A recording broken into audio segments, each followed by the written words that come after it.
트럼프가 드디어 저질렀습니다. 한국 핵무장 승인 카드를 꺼내든 것입니다. CIA 보고서에는 놀라운 문장이 적혀 있었습니다.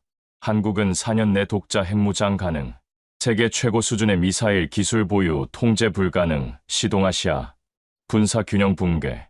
미국의 선택은 명확했습니다. 막을 수 없다면 함께 가는 것이 낫다.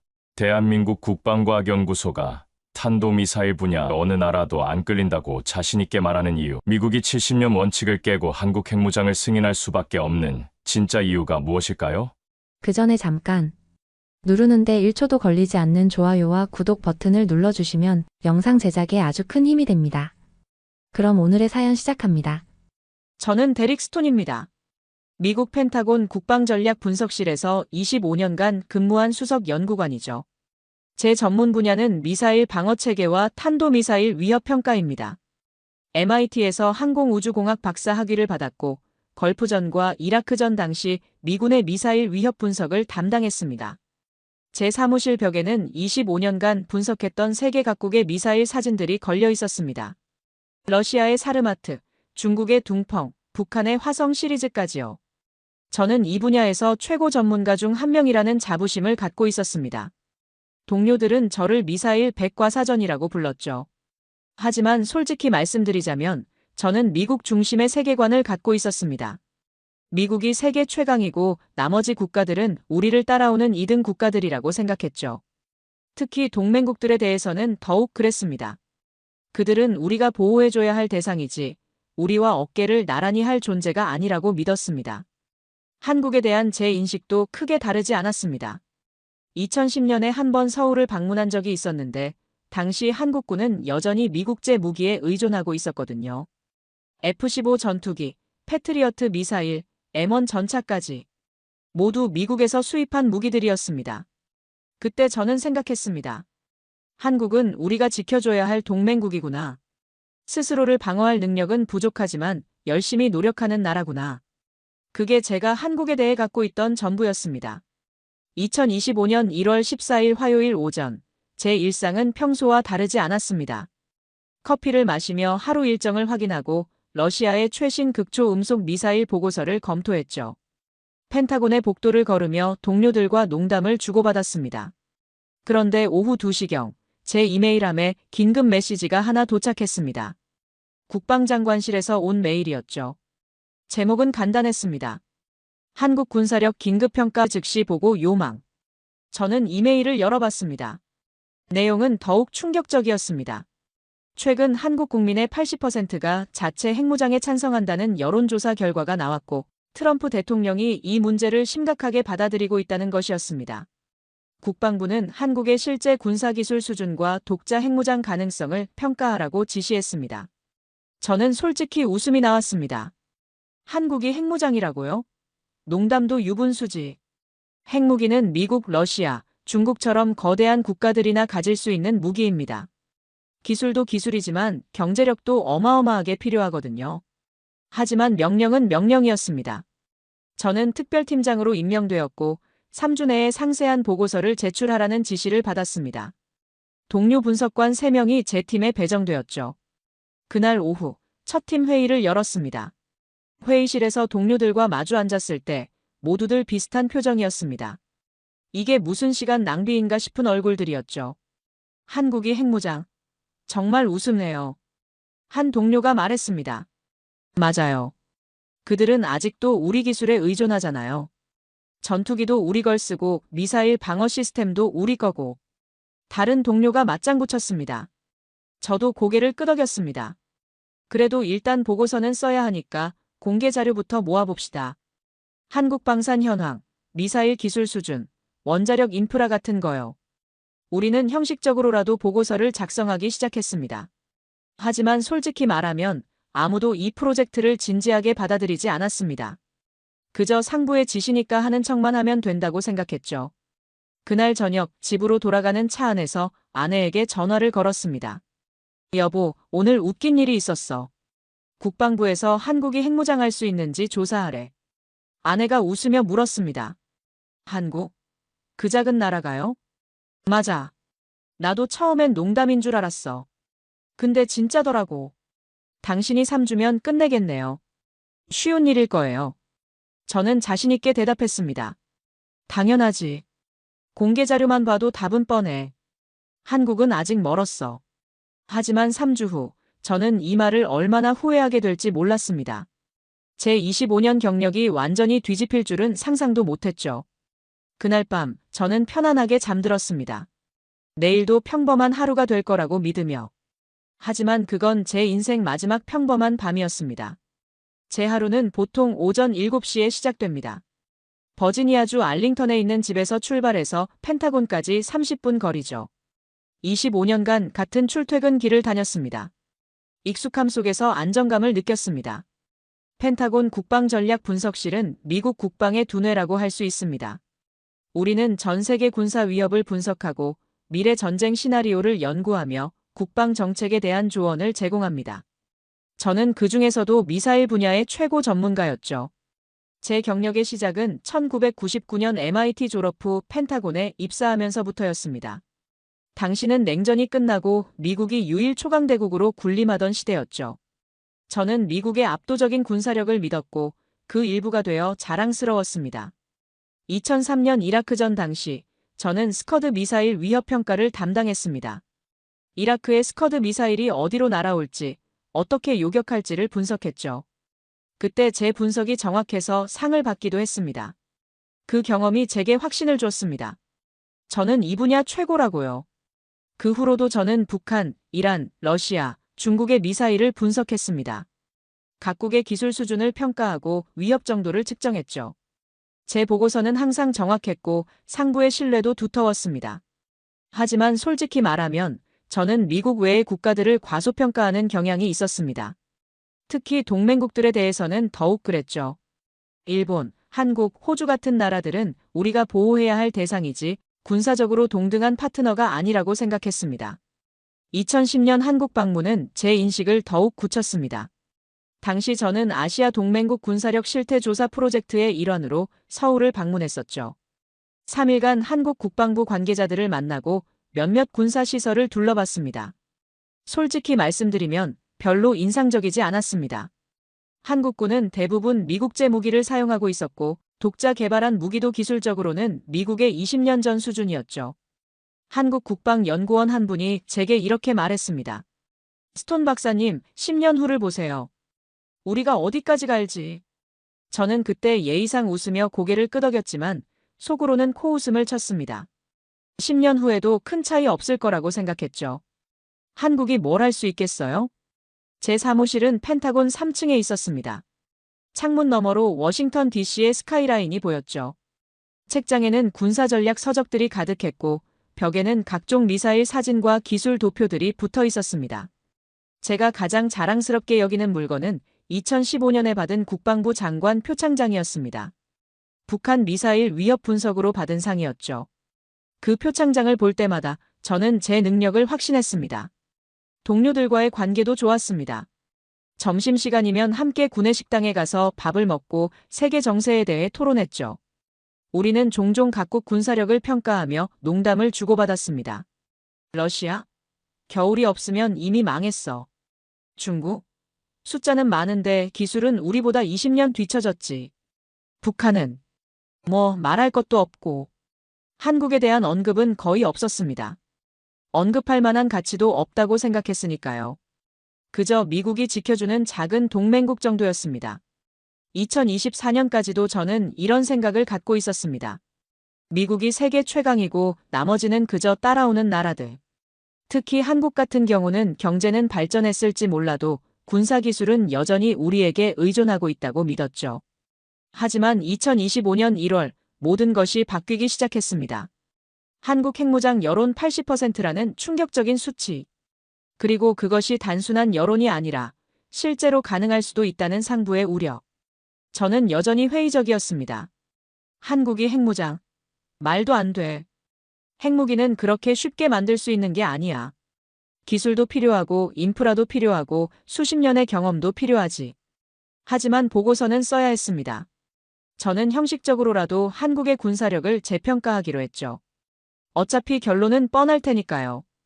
한국은 독자 핵무장이 불가능하다. 이렇게 쓰면 되는 거였습니다.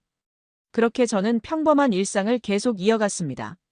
아침에 출근하고 보고서를 쓰고 동료들과 점심을 먹고 저녁에 퇴근하는 25년간 해온 그 루틴 말이죠. 하지만 그 평범함은 곧 산산조각 날 운명이었습니다. 한국 군사력 평가 프로젝트가 시작되고 3일째 되던 날, 저는 기초 자료 수집을 하고 있었습니다. 한국의 방위산업 현황, 국방 예산, 무기 체계 등을 정리하는 작업이었죠. 솔직히 지루한 작업이었습니다. 그런데 데이터를 정리하던 중 뭔가 이상한 점을 발견했습니다. 한국의 방산 수출액이 최근 5년 사이에 급격히 증가한 거였습니다. 2019년에는 약 30억 달러였는데 2024년에는 약 170억 달러로 뛰어올랐더군요. 거의 500% 증가입니다. 저는 처음에 데이터 오류라고 생각했습니다. 실수로 숫자를 잘못 입력한 게 아닐까 싶어서 다시 확인해봤죠. 그런데 맞았습니다. 한국의 방산 수출이 정말로 폭발적으로 증가한 겁니다. 더 놀라운 건 수출 대상 국가였습니다. 폴란드가 한국으로부터 무려 180억 달러 규모의 무기를 구매했더군요. K9 자주포, K2 전차, FA-50 전투기까지. 이건 단순한 수출이 아니었습니다. 폴란드는 나토 회원국이고 원한다면 미국이나 독일제 무기를 살 수 있는 나라였으니까요. 왜 폴란드가 한국 무기를 샀을까? 이 질문이 제 머릿속을 맴돌기 시작했습니다. 가격 때문일까요? 아니면 다른 이유가 있을까요? 저는 더 깊이 파고들었습니다. 폴란드뿐만이 아니었습니다. 호주, 이집트, 루마니아, 필리핀까지 수많은 국가들이 한국 무기를 구매하고 있었습니다. 특히 K9 자주포는 세계에서 가장 많이 팔린 자주포가 되어 있었죠. 이게 대체 어떻게 된 거지? 저는 당혹스러웠습니다. 제가 알던 한국과 너무 달랐으니까요. 2010년에 제가 본 한국은 미국 무기를 수입하는 나라였는데 이제는 전 세계에 무기를 수출하는 나라가 되어 있었습니다. 그날 오후 팀 회의를 열었습니다. 저는 동료들에게 이 데이터를 보여줬죠. 여러분, 이것 좀 보세요. 한국의 방산 수출이 5년 새 500% 증가했습니다. 동료 하나가 어깨를 으쓱했습니다. 그게 뭐 대수예요? 저가 공세로 시장을 잠식한 거겠죠. 기술력이 우수해서가 아니라. 다른 동료도 맞장구 쳤습니다. 맞아요. 가격 경쟁력으로 먹고 들어간 거죠. 중국이 하는 방식이랑 비슷한 거 아닐까요? 저도 그렇게 생각하고 싶었습니다. 하지만 뭔가 석연치 않았습니다. 나토 국가인 폴란드가 단지 가격 때문에 한국 무기를 선택했을까요?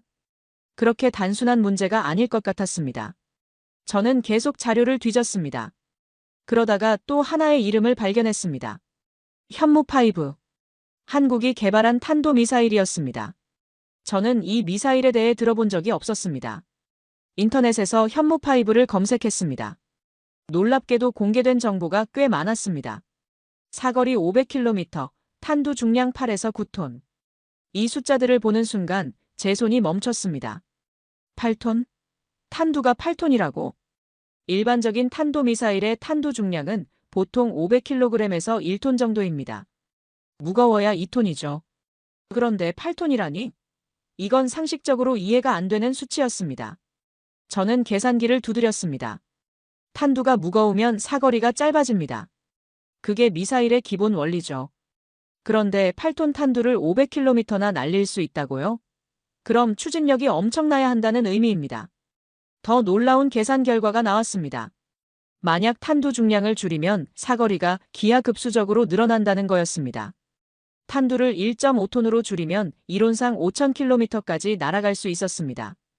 이건 IRBM, 중거리 탄도미사일 수준이었습니다. 저는 등줄기에 식은땀이 흐르는 걸 느꼈습니다. 이건 뭔가 잘못됐어요. 한국이 이런 미사일을 갖고 있다고요? 그날 저녁 집에 가서도 머릿속이 복잡했습니다. 아내가 물었습니다. 당신 무슨 고민 있어요? 얼굴이 안 좋아 보이는데. 저는 한숨을 쉬었습니다. 한국 자료를 보는데 뭔가 이상해. 이상하다니요? 내가 아는 한국이 아니야. 데이터가 너무 달라. 아내가 웃으며 말했습니다. 당신이 마지막으로 한국 간 게 2010년이잖아요. 15년이나 지났는데 변했을 수도 있죠. 15년. 그 말이 제 가슴을 찔렀습니다. 15년이면 충분히 많은 것이 바뀔 수 있는 시간입니다. 하지만 군사기술이 그렇게 빨리 발전할 수 있을까요? 그날 밤, 저는 잠을 이루지 못했습니다. 머릿속에서 계속 숫자들이 맴돌았습니다. 8톤, 500km, 5000km. 이 숫자들이 의미하는 바가 무엇인지 저는 아직 완전히 이해하지 못하고 있었습니다. 하지만 한 가지는 확실했습니다. 뭔가 큰 것을 놓치고 있다는 느낌. 그리고 그것이 곧 제 세계관을 완전히 뒤흔들 거라는 예감. 2025년 1월 15일 수요일 오전 9시 23분. 제 인생이 바뀐 정확한 시간입니다. 저는 사무실에서 커피를 마시며 이메일을 확인하고 있었습니다. 그때 한국 국방부에서 온 공식 보도자료가 제 메일함에 도착했습니다. 제목은 현무5 전략 타격 미사일 시험 발사 성공이었습니다. 저는 별 생각 없이 링크를 클릭했습니다. 동영상이 재생되기 시작했죠. 화면에는 거대한 발사대가 보였습니다. 그리고 그 위에 서 있는 미사일. 크기부터가 압도적이었습니다. 일반 탄도미사일보다 훨씬 굵고 긴 형태였죠. 3, 2, 1 발사. 한국어 카운트다운이 들렸고 다음 순간 엄청난 화염과 함께 미사일이 하늘로 치솟았습니다. 발사 순간의 폭음이 마이크를 통해서도 느껴질 정도였습니다. 미사일은 하늘 높이 올라가 포물선을 그렸습니다. 그리고 목표 지점으로 낙하하기 시작했죠. 카메라가 전환되었습니다. 이번에는 표적 지역을 비추고 있었습니다. 미사일이 땅에 충돌하는 순간 저는 무의식적으로 의자에서 튀어올랐습니다. 이게 뭐야? 엄청난 폭발이었습니다. 지하 벙커를 목표로 한 타격이었는데 충격파가 사방으로 퍼져나가며 땅이 흔들렸습니다. 지상의 건물들이 무너지고 지하 시설이 붕괴하는 모습이 적외선 카메라에 포착되었습니다. 영상 하단에 데이터가 표시되었습니다. 탄두 중량 8.9톤. 사거리 500km. 명중 오차 5m 이내. 저는 영상을 멈추고 다시 재생했습니다. 한 번 더, 그리고 또 한 번 더. 총 5번을 반복해서 봤습니다. 믿을 수가 없었습니다. 이건 불가능해. 제가 아는 모든 물리 법칙으로는 설명할 수 없는 영상이었습니다. 8.9톤이나 되는 탄두를 500km나 날려보내다니요. 더군다나 명중 오차가 5m 이내라고요? 미국의 최신 탄도미사일도 이 정도 정확도를 자랑하기는 어렵습니다. 그런데 한국이 이걸 해냈다고요? 저는 급히 동료들을 불러 모았습니다. 회의실에 모인 팀원들에게 영상을 보여줬죠. 영상이 재생되는 동안 회의실은 침묵에 빠졌습니다. 미사일이 발사되고 목표물을 타격하고 엄청난 폭발이 일어나는 모습을 보면서 아무도 말을 하지 못했습니다. 영상이 끝나고도 한동안 침묵이 이어졌습니다. 마침내 한 동료가 입을 열었습니다. 이게 실제 영상인가요? 저는 고개를 끄덕였습니다. 한국 국방부 공식 보도 자료예요. CGI 아닐까요? 아니면 과장된 거라든지. 저도 그렇게 생각하고 싶습니다. 다른 동료가 떨리는 목소리로 물었습니다. 데릭, 8.9톤 탄두를 500km 날린다는 게 가능한 거예요? 저는 대답하지 못했습니다. 이론상으로는 가능합니다. 충분히 강력한 엔진과 정교한 유도 시스템만 있다면요. 하지만 그건 미국이나 러시아 같은 초강대국만 가능한 기술이라고 생각했습니다. 계산 좀 해봐야겠습니다. 저는 사무실로 돌아와 화이트보드 앞에 섰습니다. 그리고 계산하기 시작했습니다. 탄두 중량, 추진력, 연료량, 비행시간, 탄도 계산까지. 계산을 하면 할수록 더욱 놀라웠습니다. 이 미사일의 추진력은 상상을 초월했습니다. 그리고 만약 탄두를 경량화한다면 5000km. 제 입에서 저도 모르게 말이 나왔습니다. 탄두를 1.5톤으로 줄이면 사거리가 5000km까지 늘어날 수 있었습니다. 이건 미국 알래스카까지 닿는 거리였습니다. 제 손이 떨렸습니다. 이건 단순한 방어 무기가 아니었습니다.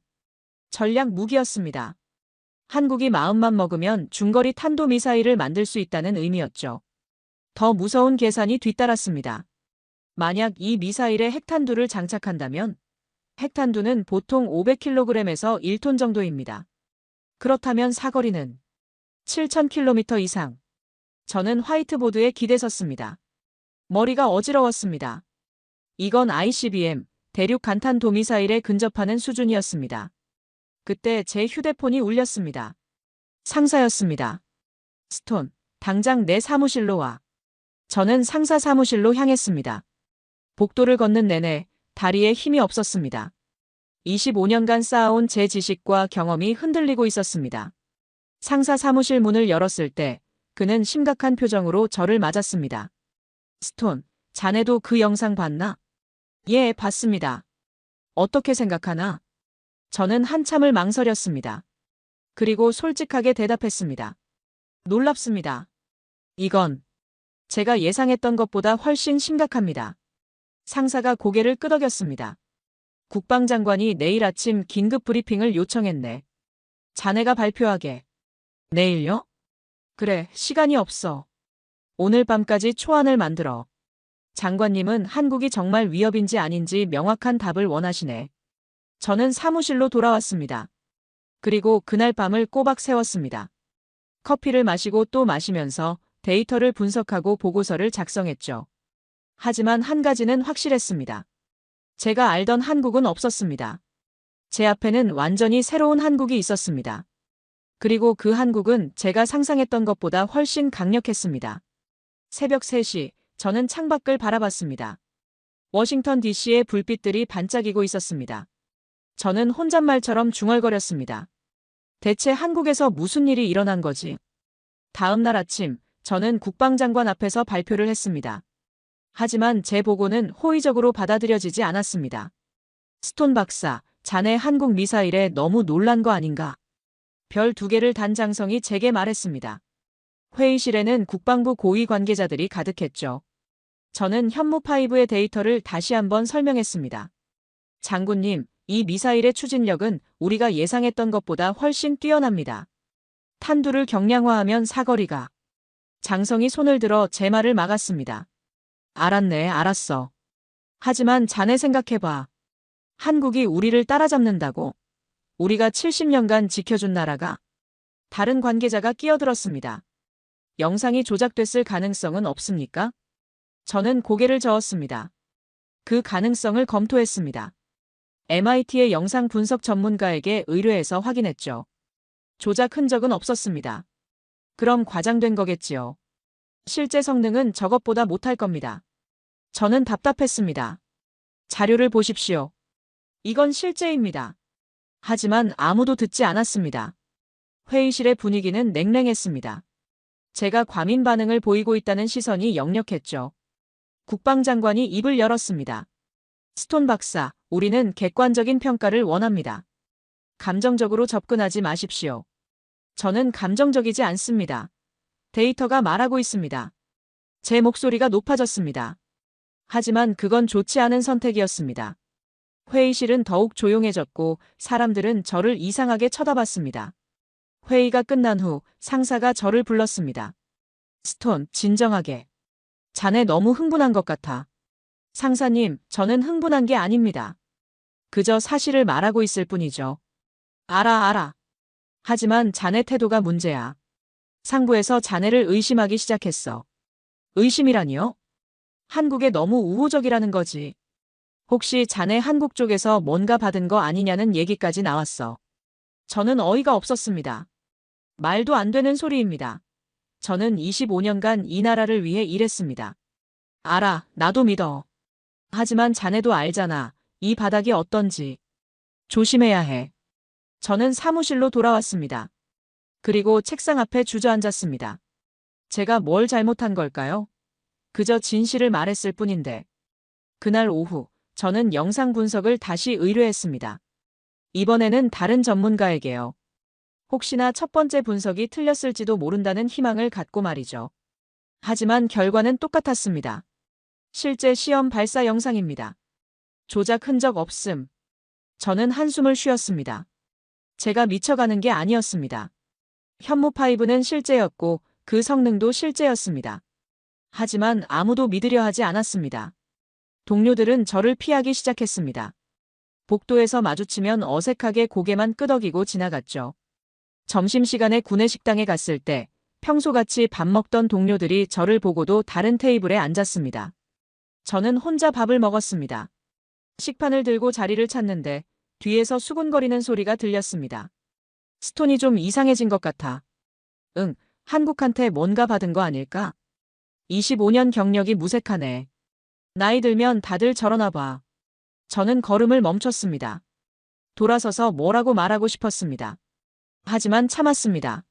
무슨 말을 해도 소용없을 것 같았으니까요. 그날 저녁 아내에게 전화를 걸었습니다. 여보, 나 오늘 좀 늦게 들어갈 것 같아. 또 야근이에요? 무슨 일 있어요? 아니, 아무것도. 그냥 정리할 게 좀 있어서. 목소리가 안 좋아요. 무슨 일 있죠? 저는 대답하지 못했습니다. 뭐라고 설명해야 할지 몰랐으니까요. 제가 진실을 말하는데 아무도 믿지 않는다고. 25년 경력이 하루아침에 무시당하고 있다고. 괜찮아. 걱정 마. 곧 들어갈게. 전화를 끊고 저는 빈 사무실에 혼자 앉아 있었습니다. 창밖으로 해가 지고 있었습니다. 펜타곤 건물 위로 붉은 노을이 번지고 있었죠. 저는 다시 한번 현무5 영상을 재생했습니다. 미사일이 하늘로 치솟고 목표물을 정확히 타격하는 모습. 그건 분명 실제였습니다. 내가 틀린 게 아니야. 그들이 보고 싶어 하지 않는 것뿐이야. 저는 혼잣말을 했습니다. 하지만 확신은 없었습니다. 정말 제가 맞는 걸까요? 아니면 제가 뭔가 놓치고 있는 걸까요? 그날 밤 저는 또다시 잠을 이루지 못했습니다. 천장을 바라보며 생각했습니다. 앞으로 어떻게 해야 할까? 계속 진실을 주장해야 할까? 아니면 다들 듣고 싶어하는 답을 말해야 할까? 25년 경력이 흔들리고 있었습니다. 그리고 저는 어떻게 해야 할지 몰랐습니다. 다음 주 월요일, 저는 국방부 고위층 회의에 소환되었습니다. 별 3개를 단 중장이 주재하는 회의였죠. 주제는 명확했습니다. 한국 군사력 재평가 프로젝트의 방향 수정. 회의실에 들어섰을 때 분위기가 심상치 않았습니다. 10여 명의 고위 관계자들이 앉아 있었고 모두들 저를 날카롭게 쳐다봤습니다. 중장이 먼저 입을 열었습니다. 스톤 박사, 자네 보고서를 검토했네. 솔직히 말하면 우려스럽습니다. 어떤 부분이 우려스러우신지요? 한국을 너무 높게 평가하고 있어. 현무5가 그렇게 대단하다고. 자네 과장하는 거 아닌가? 저는 준비해온 자료를 펼쳤습니다. 장군님, 이 데이터를 보시면. 하지만 중장이 손을 들어 제 말을 막았습니다. 데이터는 됐어. 나는 자네 판단을 묻고 있네. 정말로 한국이 4년 내에 핵무장이 가능하다고 생각하나? 저는 잠시 망설였습니다. 그리고 정직하게 대답했습니다. 예, 가능하다고 판단합니다. 회의실이 술렁였습니다. 한 대령이 비웃듯 말했습니다. 박사님, 한국이 핵무기를 만들려면 우라늄 농축이나 플루토늄 재처리가 필요합니다. 그들이 그걸 할 수 있나요? 한국은 25기의 원자력 발전소를 운영하고 있습니다. 기술력은 충분합니다. 단지 미국이 허락하지 않았을 뿐이죠. 그럼 우리가 허락 안 하면 되지 않습니까? 문제 해결이네요. 제가 고개를 저었습니다. 그게 그렇게 간단하지 않습니다. 한국 여론의 80%가 자체 핵무장을 원하고 있습니다. 만약 우리가 계속 막으면 중장이 책상을 탁 쳤습니다. 그럼 뭐 어쩌란 말인가? 우리가 한국 핵무장을 승인하란 말이야? 저는 그렇게 말씀드린 게 아닙니다. 다만 현실을 직시해야 한다는 겁니다. 현실? 현실은 한국이 우리 보호 없이는 아무것도 할 수 없다는 거야. 저는 더 이상 참을 수 없었습니다. 장군님, 그건 15년 전 얘기입니다. 지금 한국은 다릅니다. 회의실이 조용해졌습니다. 모두들 저를 쳐다봤습니다. 저는 너무 큰 목소리로 말한 걸 깨달았지만 이미 늦었습니다. 중장이 차갑게 말했습니다. 스톤 박사, 자네 이 프로젝트에서 빠지는 게 좋겠네. 네. 자네는 객관성을 잃었어. 다른 사람이 맡도록 하지. 저는 믿을 수 없었습니다. 장군님, 저는 25년간. 알아, 25년. 하지만 지금 자네는 편향되어 있어. 우리는 균형 잡힌 평가가 필요하네. 저는 할 말을 잃었습니다. 회의실을 나오는데 다리에 힘이 없었습니다. 복도에서 동료 하나가 제게 다가왔습니다. 데릭, 미안해. 내가 뭐라고 말해줬어야 했는데. 무슨 소리야? 상부에서. 자네가 한국 쪽에 매수됐을지도 모른다는 얘기가 돌고 있어. 저는 어이가 없어서 웃음이 나왔습니다. 매수? 나를? 그게 말도 안 되는 소리라는 건 나도 알아. 하지만 자네도 알잖아. 펜타곤이 어떤 곳인지. 소문 한번 나면. 저는 고개를 저었습니다. 고마워. 하지만 괜찮아. 사무실로 돌아왔을 때 제 책상 위에 메모가 놓여 있었습니다. 한국 프로젝트 중단. 모든 자료 반납 요망. 인사과 직인이 찍혀 있었습니다. 저는 의자에 주저앉았습니다. 25년 경력이 무너지는 소리가 들리는 것 같았습니다. 그날 저녁 집에 들어갔을 때 아내가 놀란 표정으로 저를 맞았습니다. 여보, 무슨 일 있어요? 얼굴이. 저는 소파에 앉았습니다. 그리고 모든 걸 털어놨습니다. 현무5 영상 상부의 반응, 프로젝트에서 배제된 것까지. 아내가 제 손을 잡았습니다. 당신은 틀리지 않았어요. 당신은 진실을 말했을 뿐이에요. 하지만 아무도 믿지 않아. 그럼 증명하면 되죠. 당신이 맞다는 걸. 저는 아내를 쳐다봤습니다. 어떻게? 계속 파고들어요. 진실은 결국 드러나게 되어 있어요. 아내의 말이 제게 힘을 줬습니다. 그래, 포기할 수 없어. 저는 진실을 알아냈고 그걸 증명해야 합니다. 하지만 어떻게? 프로젝트에서 배제됐는데 어떻게 계속 조사할 수 있을까요? 그날 밤 저는 결심했습니다. 공식적으로는 빠졌지만 개인적으로라도 계속 조사하겠다고. 진실을 밝혀내겠다고. 제 경력이 끝날 수도 있었습니다. 하지만 그것보다 더 중요한 게 있었습니다. 진실이었습니다. 프로젝트에서 공식적으로 배제된 후 저는 개인 시간을 활용해 한국 군사력을 연구하기 시작했습니다. 퇴근 후 집에서 주말에 심지어 새벽 시간까지 활용했죠. 공개된 자료만으로 분석을 시도했습니다. 한국의 현무 시리즈 미사일 개발 역사를 추적했죠. 현무원은 1980년대에 개발되었습니다. 사거리 180km의 단거리 탄도미사일이었습니다. 솔직히 당시 기준으로도 평범한 수준이었죠. 현무2는 2000년대 초반에 등장했습니다. 사거리가 300km로 늘어났고 정확도도 향상되었습니다. 하지만 여전히 특별할 건 없었습니다. 현무3는 순항미사일이었습니다. 사거리 1500km. 이건 좀 놀라웠습니다. 한국이 순항미사일 기술을 독자 개발했다는 의미니까요. 현무4는 2010년대 중반에 개발되었습니다. 사거리 800km, 탄두 2톤. 눈에 띄는 발전이었습니다. 그리고 현무5. 2024년에 공개되었습니다. 사거리 500km이지만 탄두 8.9톤. 완전히 다른 차원의 무기였습니다. 저는 이 발전 과정을 그래프로 그려봤습니다.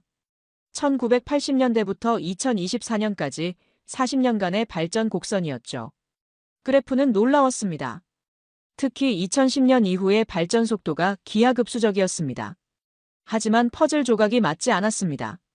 어떻게 이런 급격한 발전이 가능했을까요? 단순히 시간이 지나고 기술이 축적됐다고 설명하기엔 너무 빨랐습니다. 저는 한국의 국방 R&D 예산을 조사했습니다. 놀랍게도 한국은 GDP 대비 국방 R&D 투자 비율이 상당히 높았습니다. 하지만 그것만으로는 설명이 부족했습니다. ADD 국방과학연구소에 대해서도 조사했습니다. 1970년에 설립된 연구소였습니다. 초기에는 미국 기술을 모방하는 수준이었지만 점차 독자 개발 능력을 키웠다고 나와 있었습니다.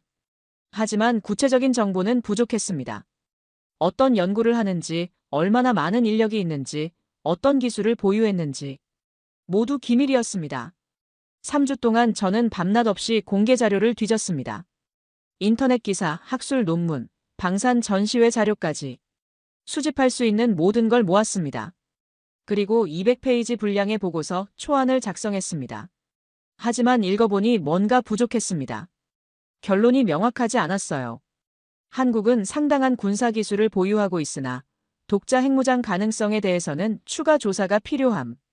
이건 답이 아니었습니다. 누구나 쓸 수 있는 애매한 문장이었죠. 저는 좌절감을 느꼈습니다. 공개 정보만으로는 한계가 있었습니다.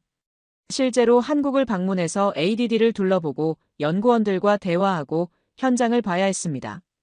하지만 그럴 수 없었습니다. 프로젝트에서 배제됐고 상부는 저를 의심하고 있었으니까요. 한국 방문을 신청하면 더 큰 의심만 받을 게 뻔했습니다. 어느 날 저녁 서재에서 보고서를 읽고 있는데 아내가 들어왔습니다. 아직도 그거 하고 있어요? 응. 근데 잘 안 돼. 왜요? 정보가 부족해. 공개된 자료만으로는 전체 그림을 볼 수 없어. 아내가 제 어깨에 손을 얹었습니다.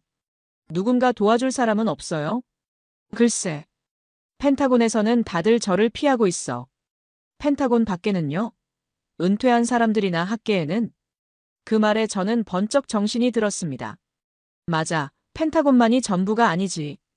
은퇴한 국방 전문가들, 대학 교수들, 민간 연구소 사람들, 도움을 청할 수 있는 사람들이 있었습니다. 저는 급히 노트북을 열었습니다.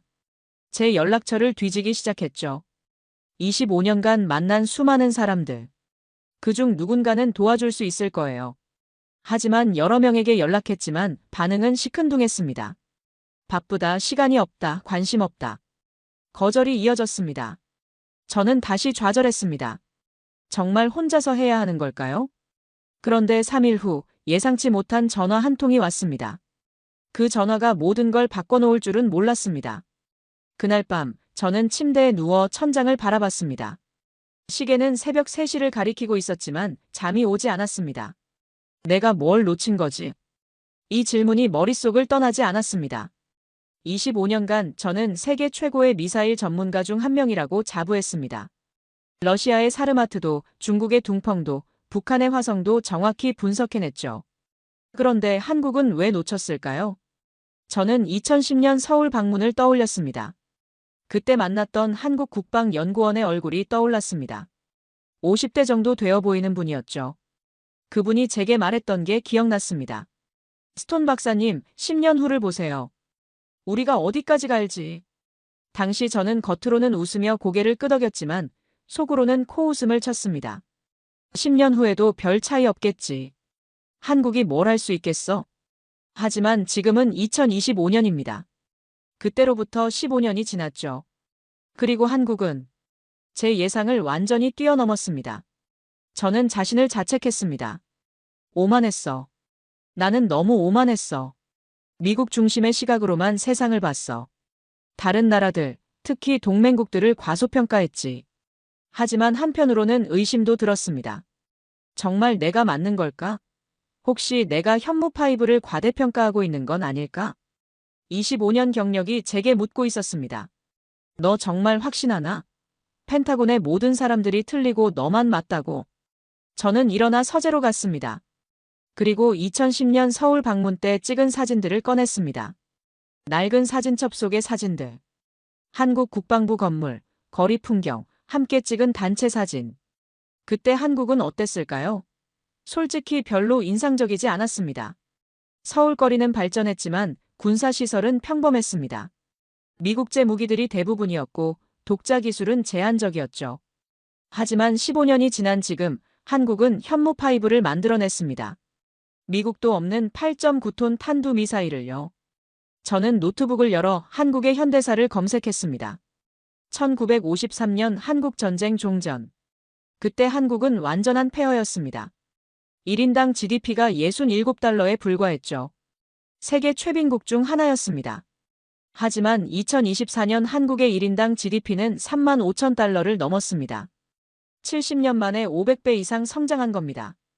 이건 인류 역사상 유례없는 발전 속도였습니다. 경제만이 아니었습니다. 기술도 마찬가지였습니다. 1960년대만 해도 한국은 아무것도 만들지 못했습니다. 하지만 지금은 반도체, 자동차, 조선, 그리고 국방 기술까지 세계 최고 수준입니다. 어떻게 이게 가능했을까? 저는 한국의 교육열에 대한 기사를 읽었습니다. 한국 부모들은 자녀 교육에 엄청난 투자를 합니다. 가난해도 자녀를 대학에 보냅니다. 그 결과 한국의 대학 진학률은 세계 최고 수준이죠. ADD의 연구원들도 마찬가지일 겁니다. 최고의 교육을 받은 인재들. 그들이 40년, 50년간 한 가지 목표를 향해 달려왔다면 충분히 현무5 같은 무기를 만들 수 있지 않을까요?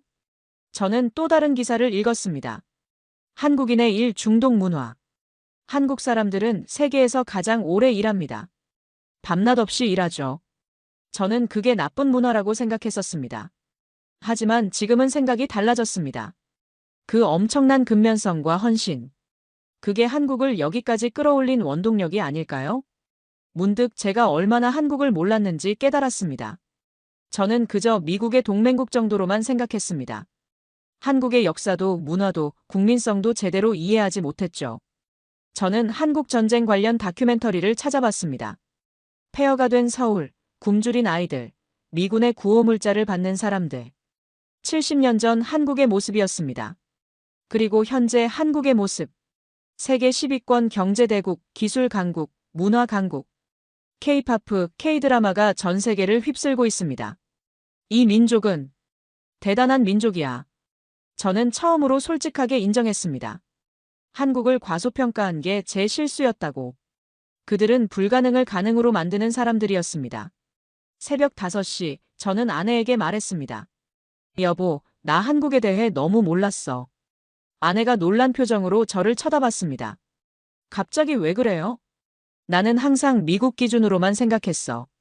미국이 최고고 다른 나라들은 우리를 따라온다고. 하지만 그게 아니었어. 깨달은 거예요? 응. 한국은 특별한 나라야. 70년 만에 폐허에서 세계 10위권 국가로. 이건 기적이야. 그럼 당신이 맞았던 거네요. 현무5에 대한 평가도요. 저는 고개를 끄덕였습니다. 그래. 나는 틀리지 않았어. 다만, 이제야 제대로 보기 시작한 거지. 그날부터 저는 달라졌습니다. 한국을 동맹국이 아닌 동반자로 보기 시작했습니다. 그리고 현무5는 그들의 능력을 증명하는 하나의 사례일 뿐이라는 걸 깨달았습니다. 저는 다시 한번 조사를 시작할 결심을 했습니다. 이번에는 오만함을 버리고 겸손한 자세로. 진짜 한국의 모습을 이해하기 위해. 그로부터 이틀 후, 저는 사무실에서 일하고 있었습니다. 공식적으로는 다른 프로젝트에 배정되었지만 마음은 여전히 한국에 가 있었죠. 오후 3시경, 제 휴대폰이 울렸습니다. 모르는 번호였습니다. 보통은 받지 않지만 뭔가 직감이 들어서 받았습니다. 여보세요, 스톤입니다. 데릭 나야. 리처드 베커. 저는 깜짝 놀랐습니다. 리처드 베커. 전직 국방부 아시아 담당관이자 제 선배였습니다. 5년 전에 은퇴해서 지금은 대학에서 가르치고 있었죠. 베커 박사님, 오랜만입니다. 어떻게? 자네 소식 들었네. 한국 프로젝트에서 빠졌다며? 저는 당황했습니다. 벌써 소문이 퍼진 건가요? 네. 그렇습니다. 어떻게 하셨습니까? 펜타곤이 좁은 곳이잖나. 다들 자네 얘기하더군. 현무5에 놀라서 과민 반응 보였다고. 저는 과민 반응이 아니었습니다. 그저 사실을. 베커가 제 말을 끊었습니다. 알아. 자네가 맞았어, 데릭. 네. 한국을 과소평가하지 말라고. 내가 2020년에 ADD를 방문했을 때 깨달았지. 저는 믿을 수 없었습니다. 베커 박사님이 ADD를 방문하셨다고요? 그래. 은퇴하기 1년 전이었어. 공식 방문이 아니라 개인적인 교류차 갔었지. 그때 본 게 충격이었네. 무엇을 보셨습니까? 모든 것을. 그들의 연구시설, 인력, 기술 수준.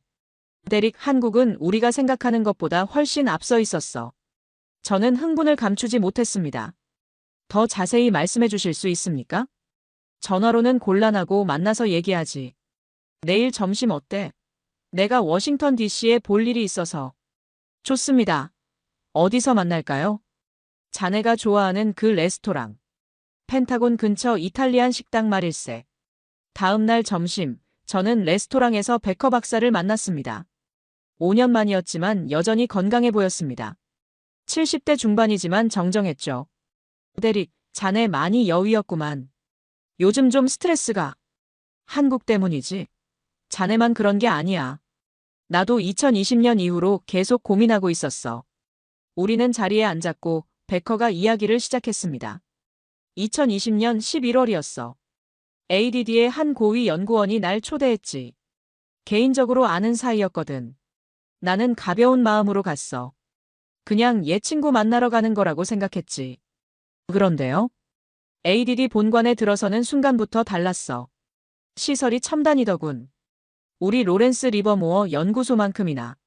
아니, 어떤 면에서는 더 나았어. 저는 메모를 하기 시작했습니다. 베커가 계속 말했습니다. 연구원들을 만났어. 모두 박사급이더군. 그것도 MIT, 스탠퍼드, 칼텍 출신들이 수두룩했어. 그들은 미국에서 공부하고 한국으로 돌아간 사람들이었지. 그들이 뭐라고 했습니까? 자랑스럽게 말하더군. 우리는 탄도미사일 분야에서 세계 어느 나라에도 뒤지지 않습니다라고. 나는 그때 겸손한 발언이라고 생각했어. 하지만 지금 생각해보니 사실이었어. 베커는 가방에서 노트북을 꺼냈습니다. 그리고 사진들을 보여줬습니다. ADD 건물, 연구실, 시험 시설들. 모두 2020년에 찍은 사진들이었습니다. 데릭, 이것 봐. 이게 그들의 미사일 추진체 시험 시설이야. 크기가 어마어마하지. 사진 속 시설은 정말 거대했습니다. 미국의 시설과 비교해도 결코 작지 않았습니다. 그리고 이건 풍동 시험 시설. 그들은 마하 10까지 테스트할 수 있어. 저는 놀랐습니다. 마하 10요? 그럼 극초음속 미사일 개발도. 물론이지. 그들은 이미 연구하고 있었어. 2020년에 말이야. 베커는 더 많은 사진을 보여줬습니다. 그때마다 저는 더욱 놀랐습니다. 한국의 국방기술 수준이 제가 생각했던 것보다 훨씬 높았습니다. 베커 박사님, 그때 왜 보고서를 쓰지 않으셨습니까? 베커가 씁쓸하게 웃었습니다. 썼지. 은퇴하기 전에 최종 보고서로 제출했어. 한국 국방기술 재평가 필요라고. 그런데요? 묵살됐어. 상부에서 관심 없다고 하더군. 한국은 동맹국이니까 문제 없다는 거야. 그때도 그랬군요. 그래. 펜타곤은 변하지 않았어, 데릭. 보고 싶은 것만 보고 듣고 싶은 것만 듣지. 베커가 제 어깨에 손을 얹었습니다. 하지만 자네는 달라. 자네는 진실을 보고 있어. 그리고 그걸 말할 용기가 있지. 하지만 아무도 믿지 않습니다. 지금은 그래. 하지만 곧 믿게 될 거야. 현실이 그들을 따라잡을 테니까. 베커는 명함 한 장을 꺼냈습니다. 거기에는 한국 ADD 연구원의 이름과 연락처가 적혀 있었습니다. 이 사람에게 연락해봐. 내 이름을 대면 도와줄 거야. 자네에게 필요한 정보를 줄 수 있을 거네. 저는 명함을 받아들었습니다. 감사합니다, 박사님. 고맙긴. 진실을 밝히는 게 우리 의무야. 미국을 위해서라도. 레스토랑을 나오며 베커가 마지막으로 말했습니다. 데릭, 한국을 절대 과소평가하지 말게. 그들은 70년 만에 폐허에서 세계 10위권 국가가 됐어. 그 저력은 상상 이상이야. 명심하겠습니다. 그리고 하나 더. 한국 사람들은 자존심이 강해. 누가 무시하면 그걸 증명해 보이려고 더 노력하지. 현무5가 바로 그 증거야. 저는 베커와 악수하며 감사를 표했습니다. 처음으로 제 편을 들어주는 사람을 만난 기분이었습니다. 사무실로 돌아와 저는 명함을 쳐다봤습니다. 박준영 박사. ADD 미사일 연구부장. 이 사람이 제게 답을 줄 수 있을까요? 저는 이메일을 쓰기 시작했습니다. 조심스럽게 하지만 정중하게. 베커 박사의 소개를 받았다고, 한국의 미사일 기술에 대해 알고 싶다고. 이메일을 보내고 나서 저는 기다렸습니다. 답장이 올까요? 아니면 무시당할까요? 하지만 놀랍게도 3시간 후에 답장이 왔습니다. 스톤 박사님, 베커 박사님에게 이미 연락을 받았습니다. 화상 인터뷰 가능합니다. 내일 오전 8시 어떠십니까? 저는 웃음이 났습니다. 드디어 돌파구가 열린 거였습니다. 다음 날 오전 8시, 저는 집 서재에서 노트북을 켰습니다. 화상회의 앱이 실행되고 잠시 후 화면에 한 남자가 나타났습니다. 안녕하십니까, 스톤 박사님. 박준영입니다. 50대 초반으로 보이는 남자였습니다. 안경을 쓰고 있었고 단정한 인상이었죠. 박 박사님, 만나 뵙게 되어 영광입니다. 바쁘실 텐데 시간 내주셔서 감사합니다. 아닙니다. 베커 박사님이 연락하셔서 기꺼이. 현무5에 대해 궁금하시다고 들었습니다. 저는 고개를 끄덕였습니다. 네. 솔직히 말씀드리면 저는 충격을 받았습니다. 8.9톤 탄두를 500km 날리다니. 이론상으로는 가능하지만 실제로 구현하는 건 완전히 다른 문제거든요. 박 박사가 미소를 지었습니다. 저희도 30년 걸렸습니다. 30년이요? 네. 1990년대 초반부터 시작했습니다. 처음에는 미국 기술을 모방하는 수준이었죠. 하지만 점점 독자 기술을 개발하기 시작했습니다. 박 박사는 자료를 공유했습니다. 화면에 현무 시리즈의 발전 과정이 나타났습니다. 현무원은 시작이었습니다. 솔직히 기술 수준이 높지 않았죠. 하지만 저희는 거기서 많은 걸 배웠습니다. 현무2는요? 도약이었습니다. 순수 국산 기술로 만든 첫 탄도미사일이었죠. 실패도 많았습니다. 시험 발사 10번 중 3번은 실패했습니다. 하지만 포기하지 않으셨군요. 포기? 그럴 수 없습니다. 북한의 위협은 현실이니까요. 우리는 스스로를 지킬 무기가 필요했습니다. 박 박사의 목소리에는 강한 의지가 담겨 있었습니다. 현무3 순항미사일은 획기적이었습니다. 터보팬 엔진을 독자 개발했죠. 미국도 놀랐을 겁니다. 저는 인정했습니다. 네, 당시 우리도 놀랐습니다. 한국이 순항미사일을 독자 개발했다는 사실에. 현무포는 더 나아갔습니다. 2톤 탄두, 800km 사거리. 지하 벙커를 타격할 수 있는 능력이었죠. 그리고 현무5. 박 박사의 눈이 반짝였습니다. 현무5는 저희의 자랑입니다. 10년 연구 끝에 완성했습니다. 8.9톤 탄두는 세계 최고 수준입니다. 어떻게 그런 무거운 탄두를 날릴 수 있습니까? 고체 연료 엔진의 혁신이었습니다. 추진력을 극대화하면서도 제어 가능하게 만들었죠. 쉽지 않았습니다. 수천 번의 시험을 거쳤습니다. 저는 계산기를 두드렸습니다. 그럼 탄두를 경량화하면? 박 박사가 고개를 끄덕였습니다. 맞습니다. 이론상 5,000km 이상 날아갈 수 있습니다. 그럼 이건 사실상 IRBM이네요. 그렇게 볼 수도 있죠. 하지만 저희는 방어 목적으로만 사용합니다. 저는 다음 질문을 조심스럽게 꺼냈습니다. 박 박사님, 한국이 핵무장을 한다면 가능할까요? 박 박사가 잠시 침묵했습니다. 그리고 신중하게 답했습니다. 기술적으로는 가능합니다. 저희는 25기의 원전을 운영하고 있습니다. 플루토늄 재처리 기술도 있습니다. 단지 미국과의 협정 때문에 하지 않을 뿐이죠. 시간은 얼마나 걸릴까요? 만약 모든 제약이 풀린다면 4년 정도면 가능할 겁니다. 500명의 전문 인력을 투입하고 필요한 시설을 건설하면요. 저는 숨이 막혔습니다. 4년. 제가 추정한 것과 정확히 일치했습니다. 하지만 스톤 박사님. 네. 저희는 핵무장을 원하지 않습니다. 그건 마지막 수단입니다. 미국과의 동맹이 우선입니다. 하지만 한국 여론은 알고 있습니다. 80%가 찬성한다는 거죠. 하지만 그건 불안감 때문입니다. 북한의 위협, 중국의 압박. 만약 미국이 확실한 안보 공약을 제공한다면 그 여론은 바뀔 겁니다. 박 박사의 말은 설득력이 있었습니다. 화상회의가 끝난 후 저는 모든 것을 정리하기 시작했습니다. 새로운 분석 프레임워크를 만들었죠. 첫째, 한국의 미사일 기술은 세계 최정상급입니다. 현무5가 그 증거죠. 둘째, 한국은 원자력 인프라가 완벽합니다. 핵무장의 기술적 기반은 이미 갖췄습니다. 셋째, 시간은 4년. 결단만 내리면 그 정도 시간이면 가능합니다. 넷째, 하지만 한국은 미국과의 동맹을 우선시합니다. 핵무장은 마지막 카드입니다. 다섯째, 결정적으로 미국은 한국 핵무장을 막을 수 없습니다. 기술적으로, 경제적으로 한국은 이미 준비가 끝났으니까요. 결론은 명확했습니다. 미국은 선택해야 합니다. 한국과 함께 가거나 한국이 독자 행동하는 것을 지켜보거나. 저는 새로운 보고서를 작성하기 시작했습니다. 이번에는 명확한 결론을 내렸습니다. 한국의 독자 핵무장은 가능하다. 미국이 승인 여부와 관계없이.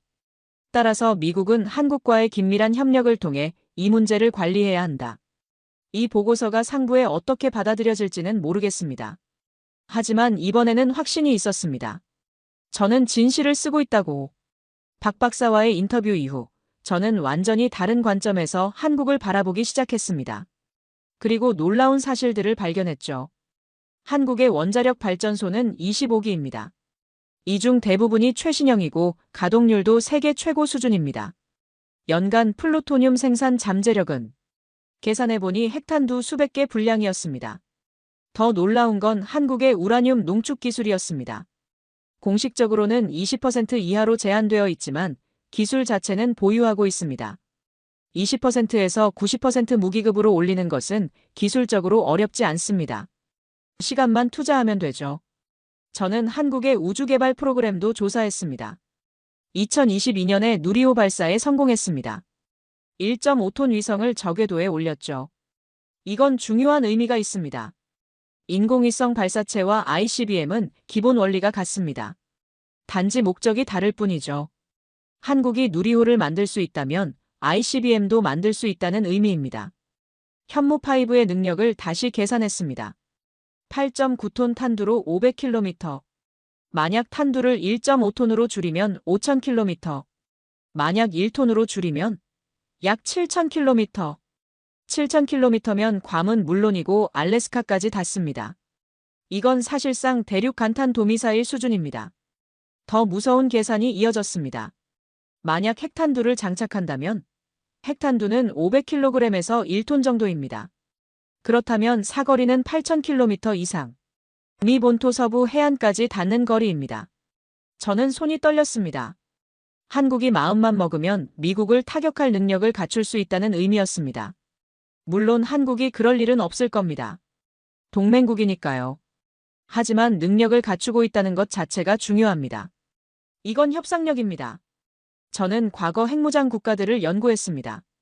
인도는 1974년 첫 핵실험을 했고 1998년에 완성했습니다. 24년 걸렸습니다. 파키스탄은 1998년에 핵실험에 성공했습니다. 20년 이상 걸렸죠. 북한은 2006년 첫 핵실험을 했고 2017년에 핵무력을 완성했다고 선언했습니다. 약 30년이 걸렸습니다. 이들 국가의 공통점은 무엇일까요? 경제력이 약했다는 겁니다. 특히 북한은 세계 최빈국 중 하나였죠. 그런 나라들도 30년이면 핵무장을 했습니다. 한국은 어떨까요? 세계 10위권 경제대국입니다. 기술력도 최고 수준이죠. 원자력 인프라는 완벽합니다. 미사일 기술은 세계 정상급입니다. 그런 한국이 진심으로 핵무장을 결심한다면 4년이면 충분합니다. 어쩌면 더 빨리 할 수도 있습니다. 저는 ADD의 인력 구조도 조사했습니다. 약 5,000명의 연구원이 있습니다. 이 중 박사급이 2,000명 이상입니다. 그리고 이들 대부분이 미국이나 유럽에서 공부한 사람들입니다. MIT, 스탠퍼드, 칼텍, 캠브리지. 세계 최고의 대학들입니다. 이들은 최첨단 교육을 받고 한국으로 돌아왔습니다. 조국을 위해. 박 박사가 말했던 게 생각났습니다. 우리는 탄도미사일 분야에서 세계 어느 나라에도 뒤지지 않습니다. 처음에는 자만으로 들렸습니다. 하지만 지금은 사실이라는 걸 알았습니다. 그들은 자만이 아니라 자신감을 가진 거였습니다. 저는 또 다른 사실을 발견했습니다. 한국이 잠수함 발사 탄도미사일 SLBM 개발에 성공했다는 것입니다. 2021년에 시험 발사에 성공했죠. SLBM은 핵 3위일체의 핵심입니다. 지상, 공중, 해상에서 핵무기를 발사할 수 있는 능력. 한국은 이미 해상 발사 능력을 갖췄습니다. 게다가 한국은 3,000톤급 잠수함을 건조하고 있습니다. 여기에 SLBM을 탑재하면 완벽한 2차 타격 능력입니다. 저는 모든 퍼즐 조각을 맞췄습니다. 그리고 놀라운 그림이 나타났습니다. 한국은 이미 핵무장의 모든 준비를 끝냈습니다. 기술, 인프라, 인력, 운반 수단까지. 단지 결정만 남은 상태입니다. 그리고 그 결정을 내리는 것은 미국의 태도에 달려 있습니다. 만약 미국이 계속 한국을 무시하고 북한 위협에 대해 미온적으로 대응한다면 한국은 독자 행동을 선택할 겁니다. 80%의 국민이 원하고 있고 기술적으로 가능하니까요. 저는 새로운 보고서에 이 모든 내용을 담았습니다. 그리고 명확한 결론을 내렸습니다. 한국의 핵무장은 막을 수 없다. 기술적으로, 경제적으로, 정치적으로 그들은 이미 준비를 끝냈다. 미국은 이 현실을 직시하고 한국과의 긴밀한 협력을 통해 해법을 찾아야 한다. 그것이 동아시아의 안정과 미국의 이익에 부합한다. 보고서를 작성하며 저는 확신이 들었습니다. 이번에는 틀리지 않았다고. 데이터가 명확하고 논리가 탄탄하고 결론이 분명했습니다. 하지만 한 가지 두려움이 있었습니다. 과연 상부가 이 보고서를 받아들일까요? 아니면 또다시 묵살될까요? 그날 밤 저는 아내에게 말했습니다. 여보, 나 보고서 완성했어. 어때요? 확신해. 이번에는 맞았어. 그럼 제출하는 거예요? 저는 잠시 망설였습니다. 그리고 고개를 끄덕였습니다. 응, 제출할 거야. 설령 경력이 끝나더라도 당신을 믿어요. 진실은 결국 이기니까. 아내의 격려가 제게 용기를 줬습니다. 저는 다음날 보고서를 제출할 결심을 했습니다. 하지만 제출하기 직전 예상치 못한 일이 벌어졌습니다.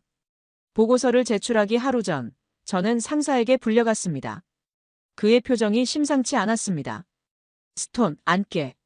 저는 의자에 앉았습니다. 상사가 서류 하나를 제 앞에 놓았습니다. 이게 뭡니까? 자네 보고서 초안이네. 어떻게 입수했는지 묻지 말게. 저는 당황했습니다. 제 컴퓨터에 있던 보고서 초안이 어떻게 유출된 걸까요? 상사님, 이건 읽었네. 한국이 4년 내 핵무장 가능하다고. 미국이 막을 수 없다고. 네, 데이터를 보면. 상사가 손을 들어 제 말을 막았습니다. 스톤, 자네 정신 차리게. 이 보고서 제출하면 자네 경력 끝이야. 하지만 이건 사실입니다. 사실 여부가 문제가 아니야. 정치적으로 얼마나 민감한 사안인지 모르나. 저는 할 말을 잃었습니다. 상사가 계속 말했습니다. 국방장관이 직접 전화했어. 자네를 당장 해임하라고. 해임이요? 그래. 자네가 한국에 매수됐을 가능성이 있다는 거지. 보안 조사가 시작됐어. 저는 믿을 수 없었습니다. 그건 말도 안 되는. 알아, 나도 안다고. 하지만 상부의 결정이야. 내일부터 자네는 출근 정지야. 보안 출입증도 반납해야 해.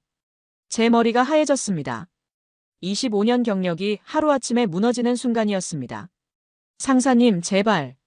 저는 그저 진실을 말했을 뿐입니다. 그게 문제야, 스톤. 때로는 진실이 독이 될 수 있어. 특히 이 바닥에서는. 저는 사무실로 돌아와 책상 앞에 앉았습니다. 동료들이 저를 피해 지나갔습니다. 이미 소문이 퍼진 모양이었습니다. 점심시간 구내식당에서 혼자 밥을 먹고 있는데 옆 테이블에서 수군거리는 소리가 들렸습니다. 스톤 박사 해임된대. 진짜? 왜? 한국한테 돈 받았다는 소문이 있어. 에이, 설마. 25년 경력이. 요즘 세상에 누굴 믿어. 돈 앞에서는 다들 약해. 저는 식판을 집어들고 식당을 나왔습니다. 더 이상 참을 수 없었습니다. 복도를 걷는데 한 동료가 저를 세웠습니다. 평소 친하게 지내던 동료였죠. 데릭, 미안해. 뭐가? 나도. 자네를 믿고 싶어. 하지만 상황이 이렇게 되니 관계 끊고 싶은 거지. 미안해. 나도 가족이 있어서. 저는 고개를 끄덕였습니다. 이해해. 걱정 마. 하지만 속으로는 배신감이 밀려왔습니다. 25년간 함께 일한 동료들. 그들 중 누구도 제 편을 들지 않았습니다. 오후에는 보안팀이 찾아왔습니다. 제 컴퓨터를 압수하고 사무실을 조사했습니다. 마치 범죄자 취급을 받는 기분이었습니다. 스톤 박사, 최근 한국 관계자와 접촉한 적 있습니까?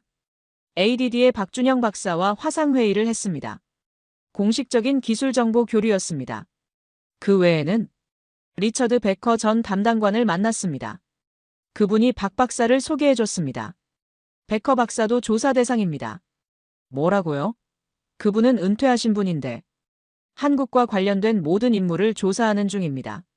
저는 어이가 없었습니다. 이건 마녀사냥이었습니다. 그날 저녁 집에 돌아왔을 때 저는 완전히 지쳐 있었습니다. 아내가 놀란 표정으로 저를 맞았습니다. 여보, 무슨 일이에요? 얼굴이. 저는 소파에 주저앉았습니다. 그리고 모든 걸 말했습니다. 해임 통보, 보안 조사, 동료들의 배신까지. 아내가 제 손을 잡았습니다. 당신은 잘못한 게 없어요. 하지만 모두들 날 의심해. 진실은 밝혀질 거예요. 언제? 내 경력이 완전히 끝난 후에? 저는 절망했습니다. 25년간 쌓아온 모든 것이 무너지고 있었습니다. 그리고 아무도 제 말을 믿지 않았습니다. 그날 밤 저는 잠을 이루지 못했습니다. 천장을 바라보며 생각했습니다. 내가 틀렸을까? 한국을 과대평가한 걸까? 아니야. 데이터는 명확해. 한국은 정말로 4년 내 핵무장이 가능해. 내가 맞았어. 하지만 맞는 것만으로는 부족했습니다. 증명해야 했습니다. 모두에게 제가 옳다는 걸. 새벽 3시, 저는 일어나 서재로 갔습니다. 그리고 백업해둔 보고서를 다시 열었습니다. 어떻게 하면 그들을 설득할 수 있을까? 그때 제 이메일함에 메시지 하나가 도착했습니다. 리처드 베커였습니다. 데릭, 소식 들었네. 힘내게. 내가 방법을 찾았어. 내일 전화하게. 저는 한숨을 쉬었습니다. 아직 끝나지 않았습니다. 베커 박사가 도와줄 거예요. 함께라면 할 수 있을 겁니다. 하지만 다음 날 더 큰 위기가 찾아왔습니다. 다음 날 아침 예상치 못한 전화가 왔습니다. 국방부 장관실 비서였습니다. 스톤 박사님, 국방장관께서 내일 오전 백악관 안보회의에 참석하실 예정입니다. 대통령께 한국 문제를 보고하신다고 합니다. 저는 놀랐습니다. 백악관 회의요? 네. 그런데 장관님께서 박사님의 의견도 듣고 싶어 하십니다. 제가요? 하지만 저는 해임 대기 상태인데. 그럼에도 불구하고 장관님께서 직접 요청하셨습니다. 참석하시겠습니까? 저는 잠시 망설였습니다. 이게 함정일까요?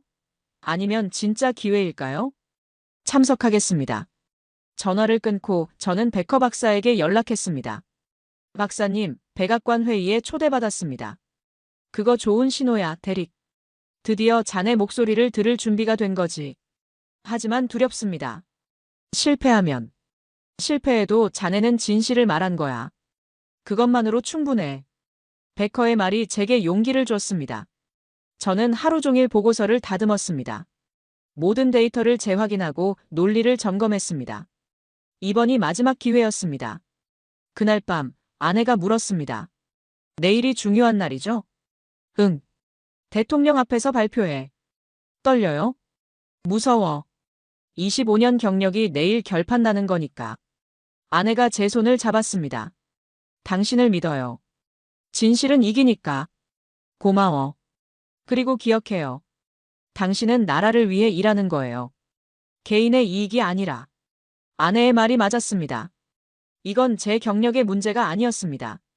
미국의 국가 안보 문제였습니다. 다음 날 아침, 저는 가장 좋은 양복을 입었습니다. 거울을 보며 스스로에게 말했습니다. 데릭 스톤, 너는 할 수 있어. 진실을 말하면 돼. 백악관으로 향하는 차 안에서 저는 보고서를 한 번 더 읽었습니다.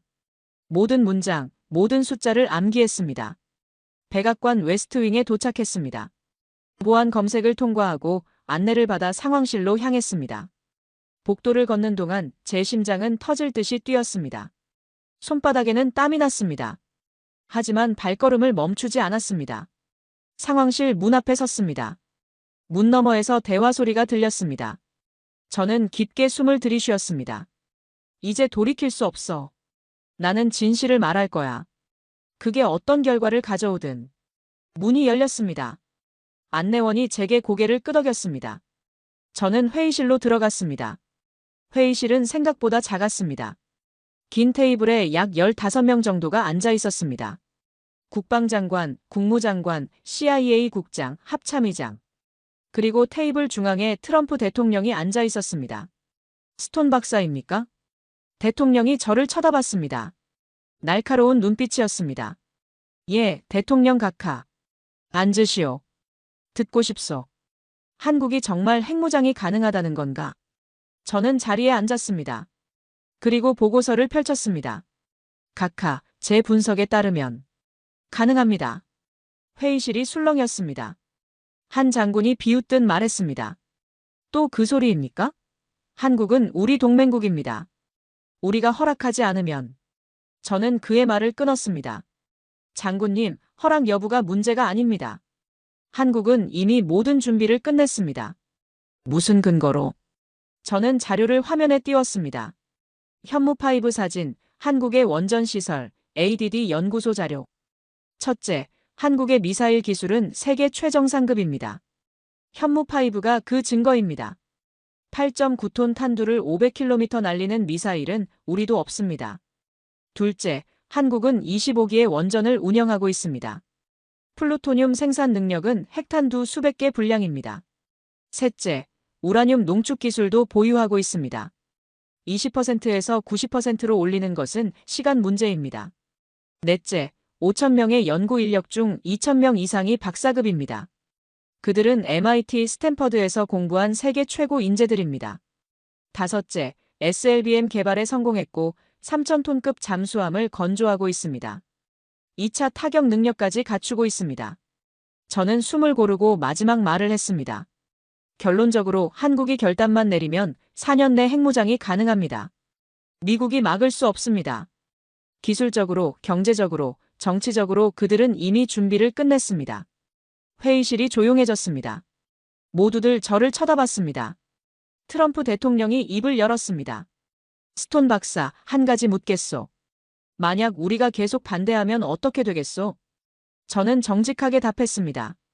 각하, 한국 국민의 80%가 자체 핵무장을 원합니다. 만약 우리가 계속 반대한다면 한미 동맹이 깨질 수 있습니다. 그리고 한국은 독자 행동을 선택할 겁니다. 그럼 우리가 할 수 있는 게 뭡니까? 협력입니다, 각하. 한국과 긴밀히 협력해서 이 문제를 함께 관리해야 합니다. 그것이 동아시아 안정과 미국의 이익에 부합합니다. 대통령이 고개를 끄덕였습니다. 그리고 국방장관을 쳐다봤습니다. 장관, 의견은? 국방장관이 한참을 망설이다 말했습니다. 스톤 박사의 분석이 타당하다고 봅니다. 저는 놀랐습니다. 국방장관이 제 편을 든 겁니다. 트럼프 대통령이 결정을 내렸습니다. 좋소. 한국 핵무장 문제를 공식 의제로 다루겠소. 국무부는 한국 정부와 협상을 시작하시오. 회의실이 다시 술렁였습니다. 하지만 대통령의 결정은 확고했습니다. 회의가 끝나고 국방장관이 제게 다가왔습니다. 스톤 박사 수고했습니다. 자네가 옳았소. 감사합니다, 장관님. 해임 조치는 취소하겠소. 그리고 자네가 한국 담당 특별고문이 되어주시오. 저는 믿을 수 없었습니다. 어제까지만 해도 해임 대기 상태였는데 이제는 특별고문이라니. 백악관을 나오며 저는 워싱턴 DC의 하늘을 올려다봤습니다. 파란 하늘이 눈부셨습니다. 저는 승리했습니다. 진실이 승리한 겁니다. 14장. 성공의 순간. 2025년 2월 3일, 백악관 상황실. 저는 트럼프 대통령과 강요들 앞에 섰습니다. 각하, 한국의 독자 핵무장은 기술적으로 가능합니다. 회의실이 조용해졌습니다. 저는 계속 말했습니다. 현무5 미사일은 8.9톤 탄두를 500km 날립니다. 탄두를 경량화하면 5,000km 이상 가능합니다. 한국은 25기의 원전을 운영하고 5,000명의 국방 연구 인력을 보유했습니다. 그들은 이미 모든 준비를 끝냈습니다. 트럼프 대통령이 물었습니다. 우리가 막을 수 있나? 기술적으로는 불가능합니다. 한국은 세계 10위권 경제대국이고 기술 강국입니다. 다만 그들은 미국과의 동맹을 중시합니다. 국방장관이 끼어들었습니다. 스톤 박사의 분석이 타당합니다. 대통령이 고개를 끄덕였습니다. 한국 문제를 재검토하겠소. 우리 동맹을 강화하는 방향으로. 회의가 끝나고 국방장관이 제게 다가왔습니다. 스톤 박사 수고했소. 자네가 옳았소.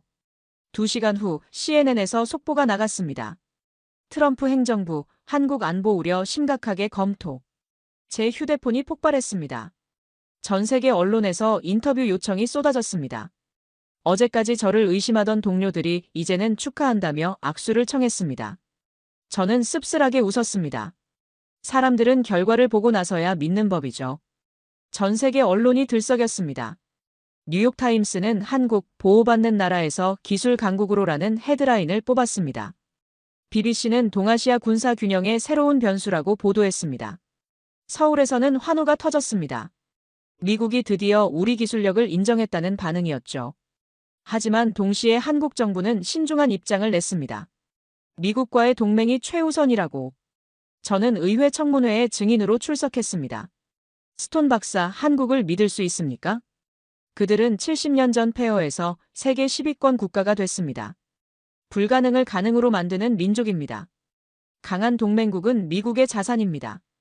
청문회 후 폴란드 국방장관이 기자회견을 열었습니다. 우리가 한국 무기를 선택한 이유는 간단합니다. 성능이 뛰어나고 신뢰할 수 있기 때문입니다. 나토 회원국들이 한국 무기 도입을 검토하기 시작했습니다. 한국 방산 수출이 폭발적으로 증가했습니다. 저는 한국 담당 특별고문으로 임명되었습니다. 25년 경력의 새로운 시작이었습니다. 저는 다시 서울을 방문했습니다. 15년 만에 재방문이었죠. 이번에는 완전히 다른 마음가짐이었습니다. ADD 국방과학연구소를 방문했습니다. 최첨단 시설, 수백 명의 박사급 연구원들. 제가 알던 한국이 아니었습니다. 박준영 박사가 말했습니다. 우리는 탄도미사일 분야에서 세계 어느 나라에도 뒤지지 않습니다. 처음 들었을 때는 자만으로 들렸습니다. 하지만 이제는 사실이라는 걸 알았습니다. 미한 국방장관 회담이 열렸습니다. 양국은 포괄적 전략 동반자 관계를 선언했습니다. 더 이상 보호자와 피보호자가 아닌 동등한 파트너였습니다. 한국 국방장관이 말했습니다. 우리는 함께 싸우는 동반자입니다. 미국 국방장관이 화답했습니다.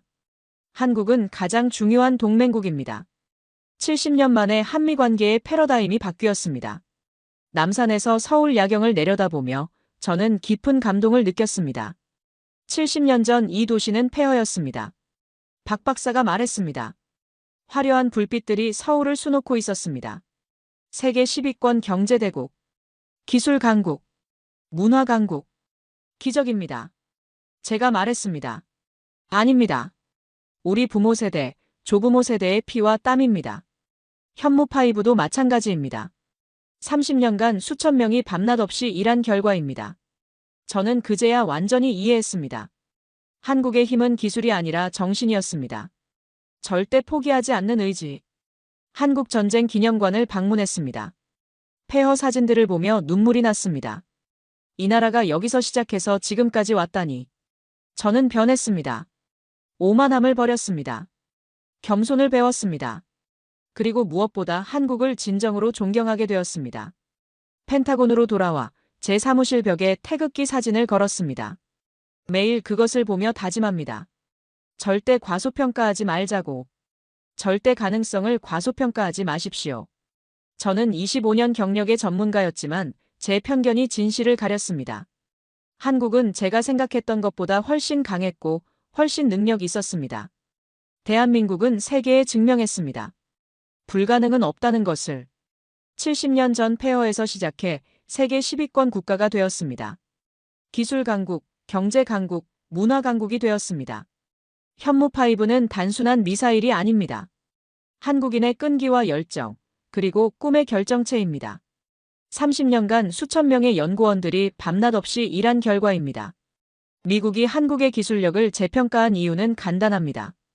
더 이상 부인할 수 없었기 때문입니다. 데이터가 명확했고 현실이 그들을 따라잡았습니다. 여러분, 한국을 절대 과소평가하지 마십시오. 이 민족은 역사상 가장 놀라운 기적을 이뤄냈습니다.